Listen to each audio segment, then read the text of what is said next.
JF. Add more flavor. Any good work, any good service deserves to be awarded. We have Eswatini Customer Week coming through. What can you tell us about that, even just the background of where it's coming from and where we are today? Thank you so much. When you talk of the Customer Service Week, it's an international commemoration of the customer service, of the people that are behind customer service, the customers that are being served by the companies. It's a culture that started in the US around 1988.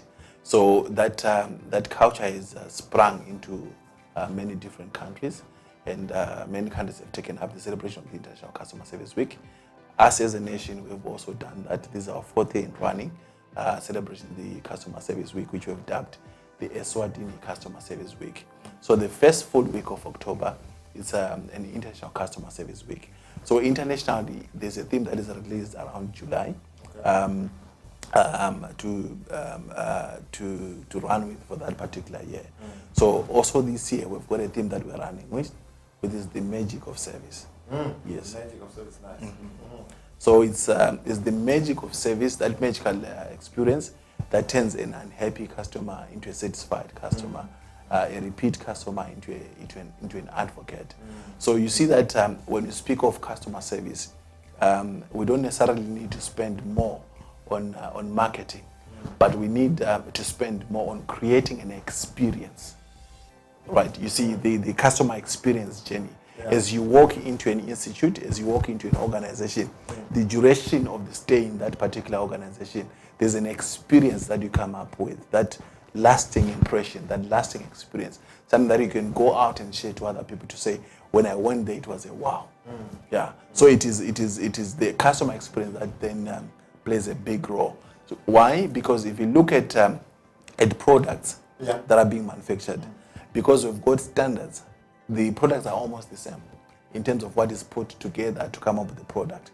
The branding, people are being innovative in terms of branding, but it's that experience with the brand that gives the lasting impression, right? So it's the experience that determines the competition now in business, because we become loyal to a brand, we become loyal to an organization because of the way they make us feel. So once we work on the issue of the customer experience, and then organization work on the issue of customer relationships, because we need to have a tight CRM, customer relationship management, where we've got our clients very close to us.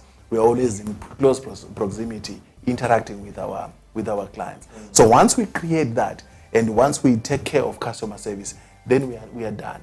So it's an aspect of not looking at customer service as a department within an organization, but taking customer service as a culture within the organization. So the gospel that we're preaching is, it's a thing of the past to have a customer service department. To say when you've got a complaint, a query, someone says to you, wait, the customer service department is going to come and address you. No, it's now a culture, something that is uniform. Just to share a bit, my experience at that time at OR Tambo, I was so wowed by this lady. I decided to use the gents straight after coming out of a plan. And then the lady says to me, good morning, sir. Welcome to my office. Please feel free. If there's anything that you need, please, I'm at your service.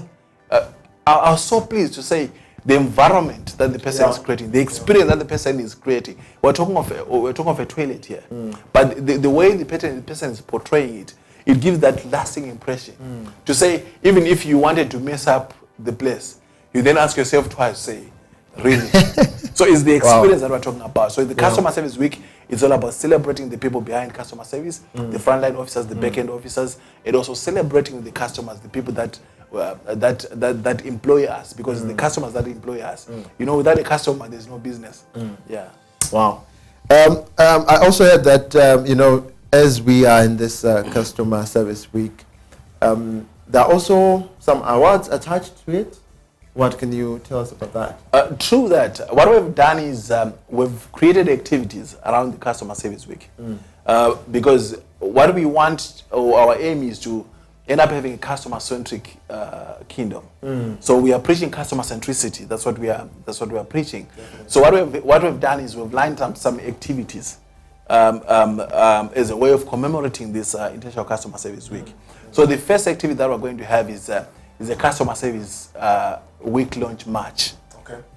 The Customer Service Week launch march, we are saying all companies, all brands, all those people that know that they are serving customers and they take customers to be part of the core of the business. Come through. Let's march in demonstration of our support to customer centricity on the 4th of October. So it's a free event. We're inviting all companies, all brands to come branded for visibility purposes. And then we are saying the 7th to the 11th of October. That's the actual International Customer Service Week. Okay. So we are not interfering with organizations. We're saying from the 7th to the 11th of October, create your own activities within your institutions. Okay. Interact with your clients. Reward the people that are behind customer service. Have internal awards. Have internal celebration. Commemorate customer service. Make these people feel wanted, the customers. Yeah. So that's from the 7th to the 11th of October. Then the third week we're coming in saying, let's conclude. How are we concluding? We're going to have a customer experience conference where we're bringing in experts in customer service that are going to come and talk about the latest trends in customer service, the do's, the don'ts of customer service. You know, when talk of customer service, people think it's natural. But we're bringing in guys like Rod Jones. He's been in the industry for 4 to 5 years. Training, setting up contact centers in South Africa, to come in and share his experience, to share his knowledge with the Swazi community. We're bringing in Dr. Mlilo. He's a business strategist, president of the Professional Business Association of Zimbabwe, to come in and speak on customer service from a strategic perspective. Because at times, you get to institutions, you speak of customer service. The CEO at the top, he doesn't even care of what's happening. He says it's a department, go and see so and so. But we are bringing Dr. Mlilo to come and speak about it from the strategic perspective, going downwards. And then we're also bringing in Ingrid Mwanza from Zambia. She's a senior banker with vast experience in customer service. She's Chartered Institute of Customer Management, Zambia Charter chairperson. She's coming in to share her experience. And we're saying, let's not only take this internationally, but let's also have a local flair. So we've got 6 speakers from within the kingdom to share their experiences, to share how they view customer service. Because when you bring people coming from outside, people say, it's for those that are coming from outside. So we've got 6 speakers that our own, eh? Exactly. We've got 6 of our own that are coming in. We've got the likes of Daladi. We know he has set up Influent from scratch, a concept that we never had. And he's also our past winner of the Young Innovative Leader with Excellence. We're bringing in Mr. Ricardo Kruger from SRA. He's also our past winner for the Customer Personality of the Year. We're bringing in Mrs. D'Souza from United Holdings /Dubs. She's also our past nominee for Strategic Leader with Excellence. And we have looked at it holistically to say we need to bring in the Tourism Authority. Because when you talk of customer service, the customer-centric kingdom, it also cascades to the issue of tourism. So we're bringing in Linda Numado, the CEO of Eswatini Tourism Authority, to come also and share their perception from the tourism perspective. We're also bringing in Madam Nondu Misos Melani from the Ombuds Department.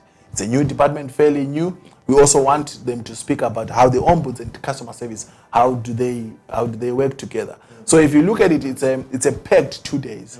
2 days, 9 speakers, quite a rich conference where we are inviting people to come through and say, come and get the latest trends in customer service. Come and get something out of it, which you could then go and implement within your institutions. And then on the 18th of October, that's where the big day is. Okay. We've just announced released the nominees according to what the public are saying. And on the 18th, the big day, when we are awarding or rewarding organizations that are doing exceptionally well in customer service. This is only a game, a teaser for organizations to improve on their customer service, and also to make sure that people don't slumber. you know how good we are as institutions. We craft a beautiful policy, very beautiful, correct English, good grammar. People have got serious verbal gymnastics. You read it, you are pleased. But the implementation of that particular policy, it's something else. Yeah. So we are saying now the institutions that have taken up customer service, the public has spoken through surveys, physical and online. They have chosen institutions that they think have given them the best customer service. Then we need to prove that through mystery shopping and adjudication. And then on the 18th in the evening, it's a glamorous event, a red carpet event. We are saying, let's celebrate a customer. Let's celebrate the people paying customer service. Let's celebrate the institutions with the institutions that are giving us exceptional customer service. So that's Customer Service Week in a nutshell. Thank you so much, Doctor. The Customer Service Week, already I can see that we're on the right track as far as what His Majesty has pronounced for Vision 22. Getting to Vision 22 with happy customers, it's what we want as a country. What I want to get in just a bit, looking at the situation right now in the country, what would be your view as far as service delivery? Just your own personal view. I would say for the past 4 years that we've been running this project, there has been a significant improvement in customer service. Okay. Because when we started, really, it was very difficult to even approach companies. Because when you speak of customer service, you are toying on other people's bread. Because people are more concerned about money coming in. They're not more concerned about the service that they give, whether it's quality, it's whatever. Once you come in, we save you, that's it, you go out. So now, if you look at it now, there's been a change. For example, last year, when we had the awards, everyone was just calling, they wanted to take part in the Customer Service Week. And if you walked around town, everyone was just speaking Customer Service Week. People had banners, placards indicating that they're customer-centric. And now to make it even better, if you look at the strategic roadmap that the government has just introduced, if you look at all of it, it's service excellence everywhere. So the strategic roadmap now and His Majesty's vision now, they make life easier for us advocates for customer service. Because now even the government departments, they're now forced to have a certain degree of service excellence. So it makes life easier because it is the government that always lags behind in terms of providing good customer service. Wherever you go across Africa, people in government they don't take anything fussy. Everything's just fine at their own pace, at their own time. But if you look at a country that then have a strategic roadmap and a vision, and I think I should note this. The kingdom is one of the few countries that has got a vision. Most countries they adopt a vision from UN or whatever, but speaking of a vision from the CEO of the kingdom, which in this case is His Majesty, I think we're on the right track, and it's something that is achievable. And at the core of that, customer service comes in. And as a kingdom, if you look at that, we pride it's our culture, and it is our culture that is bringing tourists to us, and the GDP of the country depends on the amount of tourism that we have. So once we improve on our customer service and we move in line with what His Majesty has pronounced, then I see us going out somewhere as a kingdom. Yeah, I see us going out somewhere as a kingdom. Wow, at least we are heading somewhere, and the future looks bright by the look of things. All right, you mentioned I would say the award ceremony on the day, and you mentioned that before that we have a couple of speakers coming through. Are there any? Can anyone just come to those functions, or there's a process if you want to attend? Or? That's a very good question. We're inviting everyone for the march. And I should clearly say this to the kingdom. The kinds of awards that we are having are awards that do not have a sponsor. Not because we don't want sponsorship, but it's because the people that are eligible to sponsoring the awards, we also want them to take part in the awards. You get it? So what we then do is we then have a minimum fee that we then charge in terms of the conference. Right? We're saying people should come in, but we have a minimum fee that we are charging. For example, it's 1,500 for the 2 days conference training. If you look at it, it's nothing because we're going to bring in the speakers, fly in, accommodate, and so on. And part of the money we're going to use it for the organizing of the awards so that you have a glamorous event. So even the awards itself, it's going to be a dinner, whereby people are also going to pay a minimum fee to attend the dinner. That's 600 per person, 6,000 a table of 10 to come through. And all these monies, if you look at it closely, those are the monies that we are working with in terms of preparation of these events and making sure that they become a resounding success. So with this project, if you look at it, even the team that we're working with, we're doing it out of the heart, out of the love of the kingdom, out of the love of customer service. You know, when you speak, breathe, and eat customer service, you automatically become an advocate of the whole thing. Yes. So there's a nominal fee that people have to pay in order for them to attend to this. But believe me or not, the awards night is not an hour. It's not a night to miss, because this is where we're celebrating champions of customer service. This is where we get an opportunity of networking, because if you look at the number of nominees that we released, it's about 120 companies that will be represented. So it brings a very massive platform for networking. It also brings that relaxed feel and a sense of appreciation, especially to the people that are behind customer service. Because looking at the awards themselves, we not only rewarding or awarding the companies, but we're also looking at the people that are championing customer service.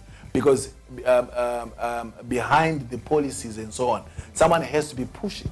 Someone has to push for things to happen. So we're also recognizing the people that are pushing and championing customer service. We're also even recognizing the technical support team, the people that are behind the scenes. You know, when you walk in and you're using an application or a platform, it's the person that you're meeting that you smile at. But we forget that there are people that are behind the entire process. So we're also recognizing the back-end staff and the front-end staff. So it also giving them an opportunity to say, let's interact, let's have fun, let's eat together, let's celebrate customer centricity. So as far as the nominees are concerned, how many nominees are there? We've got 40 categories. Oh, okay. 40 categories that we have, and like I indicated, it's about 120 companies that have been nominated in different sectors, different categories. But we also have got categories that are going to be determined by adjudicators. Because, for example, we've got the Customer Commitment Award. During the adjudication process, adjudicators will make discoveries to say, oh, this company, or they've got this in terms of customer service. We've got awards like the Innovation of the Year. So those are things that cannot be nominated by the public because they are not preview of what other institutions are doing. So from this pool of nominees now, the adjudicators are then able to come and say, oh, through the adjudication process, we discovered that these companies, they are just exceptional in terms of innovation. The best use of technology. Those are some of the categories that are going to be determined by adjudicators. Yes. Wow. I think we are really getting something there. What I'd like to appreciate is that, you know, sometimes as people we forget to say thank you. You know, that's where some people discover that, you know what, I don't think this is worth doing anymore. So I'm glad to see that, you know, we have this in our country, and it's actually motivating the companies, the people, that, you know, we can actually do better. True that. So thank you so much for that, Doctor. And thank you for being available. I know you're a busy guy, so the time you've had, thank you so much. For customer service anytime. Yes, I like that. Thank you so much. Viewers, that is it. Thank you so much for watching, for tuning in. We'll try and keep you updated as far as the customer week. Whatever will be happening, we'll make sure that you have it first. Thank you for tuning in. Pindo Buhle signing out.